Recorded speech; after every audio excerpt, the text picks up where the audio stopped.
Bienvenidos a todos a este último módulo perteneciente a la actividad Nueva Gestión Turística del proyecto Canal Tour. En esta ocasión vamos a hablar sobre la factura electrónica, seguridad y costes menores.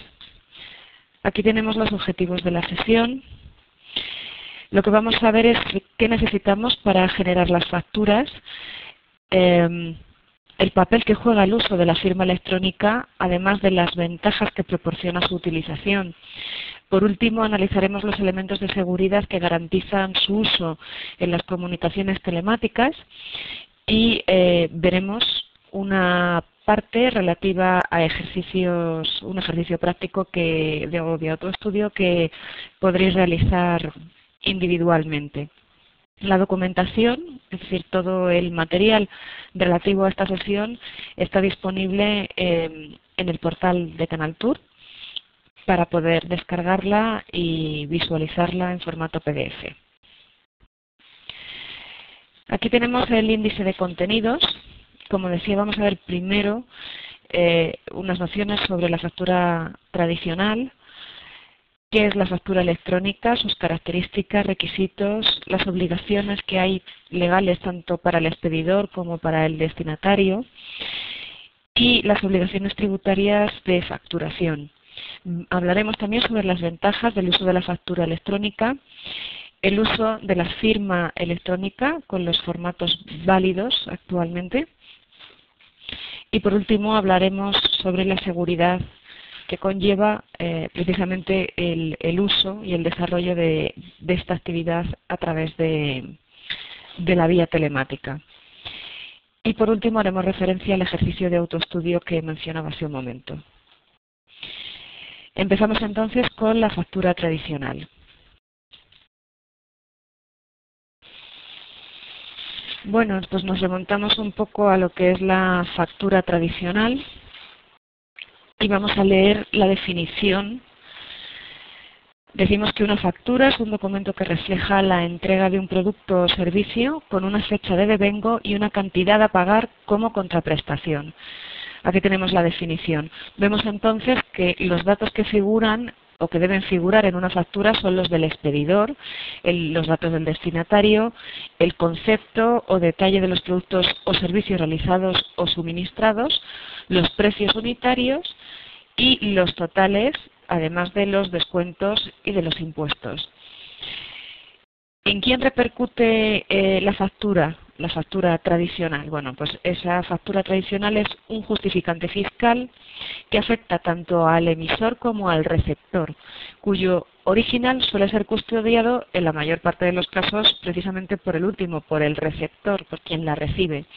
Este justificante permite al receptor deducirse impuestos como por ejemplo el IVA. Por lo tanto, las facturas son o serían justificantes fiscales tanto para quien las emite como para quien las recibe a la hora de declarar y deducir los impuestos que sean pertinentes. Aquí tenemos los tipos de facturas, como pueden ser. Los datos que figuran, como decíamos, eran los datos del expedidor, del destinatario. Vemos aquí un esquema de un modelo de factura. El proceso de generación de facturas se realiza imprimiendo primero la factura a partir de ficheros informáticos. En este caso, en el caso de la factura tradicional, se dobla, se ensobra, se franquea. Al recibirla, el destinatario por correo postal o por mensajería pues realiza los procesos de conciliación, contabilización y pago, se archiva y queda a disposición de auditorías o posibles inspecciones fiscales que se basan en el valor documental del soporte que tenemos en papel. Vemos que entonces las facturas existen de distintos tipos o pueden ser de distintos tipos. En primer lugar tenemos aquí las facturas ordinarias que documentan una operación de suministro, las facturas rectificativas que documentan correcciones de una o más facturas anteriores o bien devoluciones de productos, envases y embalajes o comisiones por volumen. Y por último, las recapitulativas, que en este caso lo que hacen es que documentan agrupaciones de facturas de un periodo determinado. Existen estas variantes de factura y vamos a ver lo que significa cada uno de estos tres términos que tenemos aquí. La factura pro forma, bueno, pues lo que hace es que documenta una oferta con indicación de la forma exacta que tendrá la factura tras el suministro. No tiene en ningún caso un valor contable, ni siquiera como justificante. La copia lo que haría sería documentar la operación para el emisor con los mismos datos que tenga el original. Debe llevar la indicación de copia para permitir distinguirla de lo que sería la factura original. Y por último tenemos el duplicado, que lo que hace es que documenta la operación para el receptor en caso de que se haya perdido el original. La expide el mismo emisor que expidió el original y tiene los mismos datos que ese original. Debe llevar la indicación de duplicado y permitir distinguirla del original, especialmente para el caso en que reaparezca el original, que podría darse esa ocasión también. Vamos a entrar entonces a ver, una vez que hemos visto lo que es la factura tradicional y en qué consiste, pues vamos a ver en qué consiste la factura electrónica. Aquí tenemos una definición, pero primero voy a leer lo que según Wikipedia es la factura electrónica. Dice que es una modalidad de factura en la que no se emplea el papel como soporte para demostrar su autenticidad.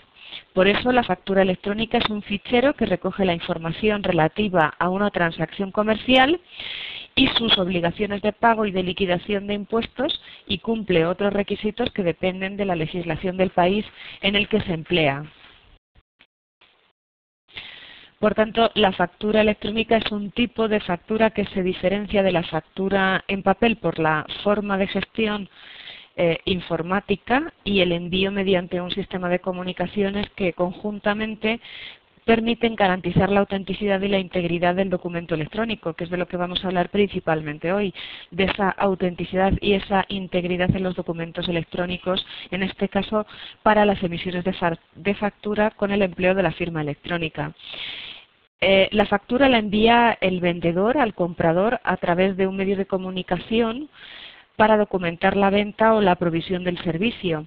Está sometida a ciertos requisitos legales para las autoridades tributarias de cada país, de forma que no siempre es posible remitir electrónicamente las facturas y en ese caso se envía la factura impresa por correo o por mensajería. En cuanto a los requisitos legales, respecto al contenido, pues esos requisitos afectan tanto a las facturas electrónicas como a las de papel. Los requisitos legales en relación con la forma imponen un determinado tratamiento para garantizar la integridad y la autenticidad.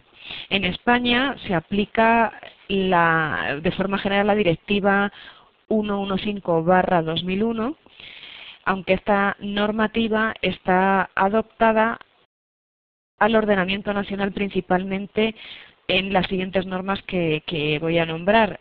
Por un lado, con respecto al Real Decreto 1496/2003 del Reglamento de Facturación, al Real Decreto 87/2005 de las modificaciones al Reglamento de Facturación, la Orden Ministerial EHA/962/2007 del 10 de abril, por lo que se desarrollan determinadas disposiciones sobre facturación telemática y conservación electrónica de las facturas contenidas en el Real Decreto 1496/2003 del 28 de noviembre, por el que se aprueba el reglamento por el que se regulan las obligaciones de facturación. Esto está publicado en el BOE del 14 de abril de 2007.